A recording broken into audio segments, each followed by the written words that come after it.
मैं खुद रोया हूँ। मैं रोया हूँ। 2-4 घंटे तो मुझे आखिरी सीन को मतलब करने में बार बार मेरी आंखें नम हो जाएं और बाकायदा आंसू बहने लगे हों, मुझसे मतलब नजर ही नहीं आ रहा स्क्रीन, तो मैं क्या देखूं। मेरी तो यही शिकायत थी कि हाउ कैन यू, बट जब तक आपके साथ नहीं होता 2 दिन से जो अभी, और आपको तो ये पता भी था कि क्या अंजाम होने वाला है इनके साथ, हमको तो पता नहीं था।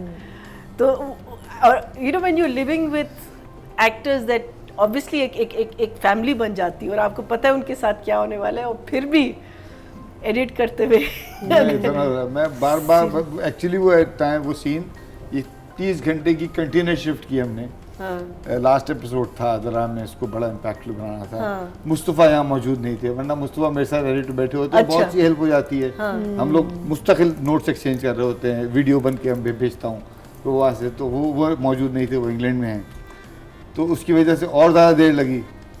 और फिर जब लास्ट सीन करने बैठे तो 3-4 घंटे तो मुझे आखिरी सीन को मतलब करने में बार बार मेरी आंखें नम हो जाएं और बाकायदा आंसू बहने लगे हों, मुझसे मतलब नज़र ही नहीं आ रहा स्क्रीन, तो मैं क्या देखूं। उसमें बड़ा वक्त लगा, लेकिन बहरहाल अल्हम्दुलिल्लाह अल्लाह मैंने वो पैगाम पहुंचाया लोगों तक जो हम पहुंचाना चाहते थे, और बड़ा मतलब हार्ड हिटिंगली पहुंचाया अल्हम्दुलिल्लाह। यस, मेरी तो यही शिकायत थी कि हाउ कैन यू, बट जब तक आपके साथ नहीं होता आप वो फील नहीं कर सकते। एंड क्यों मैं ये कह रही हूँ, because we invested in these characters. ये हम हमारे घर के ही बच्चे थे, हमारे ही थे, तो उनको और जो आखिर में जो पोइट्री थी जो मुस्तफा ने लिखी थी कि आप अपना ही घर जला रहे हो, अपने ही घर जा रहे हैं, हम अपने कातिल खुद ही हैं, हम अपने नाखूनों से खुद ही अपने आप को नोच रहे हैं, और अपनी ही लाशें हमारी नंगी पड़ी हैं सड़कों पे, और इस सब के पीछे हम ही हैं और कोई नहीं है। अच्छा, जब सुल्ताना अपन ने इतना इसके पीछे को डीप थॉट गया, 3 ट्रिलॉजी बनाई, 3 लिमिटेड एपिसोड्स की सीरीज। जो पहला था सबीना और बिलाल का, उसका क्या नाम था?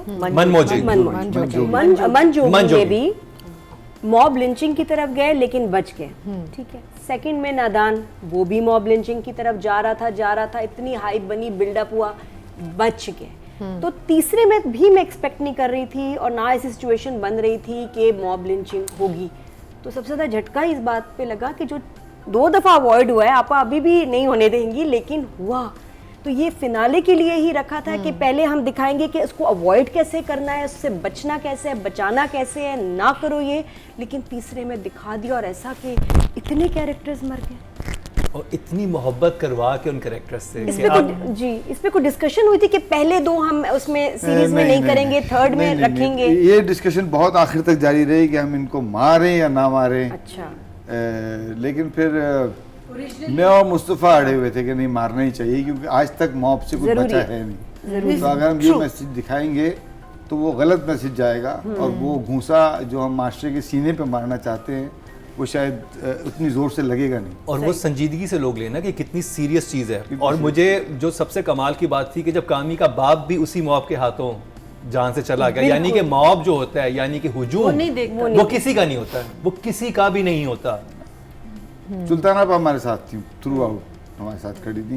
मैंने कहा जो तुम लोगों को बेहतर समझते हो वो करो, मत आओ किसी की बातों में। ओरिजिनली मुस्तफ़ा ने ऐसे ही लिखा था? बिल्कुल बिल्कुल बिल्कुल, हाँ, इट वाज नेवर चेंज्ड। तो मैं सवाल ये पूछना चाहूँगा आपसे, शुरू कैसे हुआ जब सुल्ताना आपा ने एक बहुत ही ब्रेव ये स्टेप लिया? और मैं ये सोच रहा था कल ये प्रोजेक्ट देखते हुए, जब मैंने आखिरी एपिसोड देखी कि हमारे जो बड़े बड़े प्रोडक्शन हाउसेज हैं वो नॉर्मली सोचते हैं कि भाई हमने बहुत कमर्शियल चीज़ बनानी है, उसमें फलाना गाना डालना है, फलाना ये करना है, पैसे लगा रहे हैं। इस तरह की थिंकिंग कोई नहीं सोचता कि मैं इतने सेंसिटिव टॉपिक को कोई प्रोडक्शन हाउस टच करे, क्योंकि आपको पता है कि अभी भी हमारे यहाँ बहुत एक्सट्रीमिज्म है, लोग बहुत छोटी सी बात से भड़क उठते हैं, और यहाँ पे इतने अच्छे तरीके से उस सारी चीज़ को दिखाया गया। सोशल मैसेज था, लेकिन कमर्शियल बना है पूरा। मुझे तो इसमें मतलब तो रोमांस भी है, म्यूजिक है, डांस है, कॉमेडी है, बट कितना स्ट्रॉन्ग कि अगर हमारे बाकी प्रोडक्शन हाउसेस भी इस तरह से सोचने लग जाएं और हमारे चीज़ों के पीछे एक सबक आमूज कोई चीज़ हो, क्योंकि हमारे इस वक्त नेशन को ज़रूरत है इन सब चीज़ों की, जिस तरह से हम जिस दौर से गुजर रहे हैं। तो इसका आगाज़ कैसे हुआ? क्या ये पहले से कहानी मुस्तफ़ा अफरीदी के पास थी, आप दोनों के जहन में था, या ये अचानक से सुल्ताना आपा ने कहा कि मैंने इस चीज़ पे एक चीज़ बनानी है? मुझे सुल्ताना आपा की कॉल आई कि मैं तुमसे और मुस्तफ़ा से मिलना चाहती हूँ, और तुम कहाँ हो? मैं कराची में हूँ, आ जाओ। अच्छा जी, मैंने अगले दिन टिकट कटाया, पहुंच गया सीधा मुस्तफ़ा के पास। मुस्तफ़ा ने नाश्ता कराया, लोफोलॉजी भी जाके और फिर उसके बाद हम पहुंच गए। सुबह 11 बजे का टाइम था। हमें बिल्कुल नहीं आइडिया था कि हम क्या बात करने जा रहे हैं। हमें लगा था कोई प्रोजेक्ट है, कुछ करेंगे। फिर सुल्तानापा ने जब हम ये बताया कि ये है, तो वहाँ से फिर हमने सोचना शुरू किया। हमने कहा अच्छा ठीक है, हम कुछ डिस्कस करते हैं आपस में और आपको बताते हैं। फिर मैं इस्लामाबाद में रुका, मुस्तफ़ा के घर में बैठे रहे और वहीं पे फिर हमने थोड़ी सी एक स्टोरी लाइन डेवलप की कि इसको एक लाइट मोड से शुरू करते हैं, क्योंकि मॉब लिंचिंग एक बड़ा बहुत डार्क सब्जेक्ट है। अगर इसके अंदर डार्कनेस रखेंगे तो कोई देखेगा नहीं। तो ये चीज़ तो सीख चुके हैं हम लोग कि जी वो अगर शुगर कोटेड कैसे करना है, शुगर कोट कैसे करना है चीज़ों को, वो शुगर कोट करके पेश करना है। फिर Mustafa came up with this idea कि हम एक डांसर की और एक यूट्यूबर की कहानी बनाते हैं जो बड़े मतलब रिलेटेबल हैं, जो आजकल आपको हर जगह नज़र आते हैं। और पहले हमने उल्टा रखा था, हमने डांसर लड़की रखी थी, लड़का यूट्यूबर रखा था।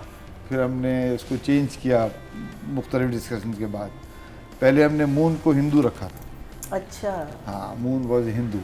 और उसके लिए फिर वो भी बताऊँ आपको मज़े की बात, सुल्तानापा क्योंकि साथ साथ पढ़ रही थी और अपनी राय देती थी। सुल्तानापा ने कहा नहीं ऐसा नहीं करो, क्योंकि अब तुम एक तरफ अगर तुम रिलीजन पे बात करने जा रहे हो कि जी आप रिलीजियस मिसकंसेप्शंस हैं और तो आप मज़ीद किसी और रिलीजन को मत बात सही, बिल्कुल।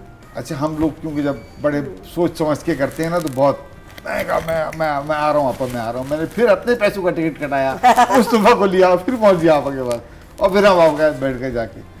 और लेकिन उसमें आपा ने हमें कायल कर लिया कि इसको हिंदू नहीं रखना, किसी और मजहब को इन्वॉल्व ही नहीं करो, हम बात कर रहे हैं। ब्यूटीफुल, कितनी रिसर्च और कन्वर्सेशन बहुत डिस्कशन discussion गई है इसके कॉन्सेप्ट पे, और सब बिल्कुल। एक पेज पे।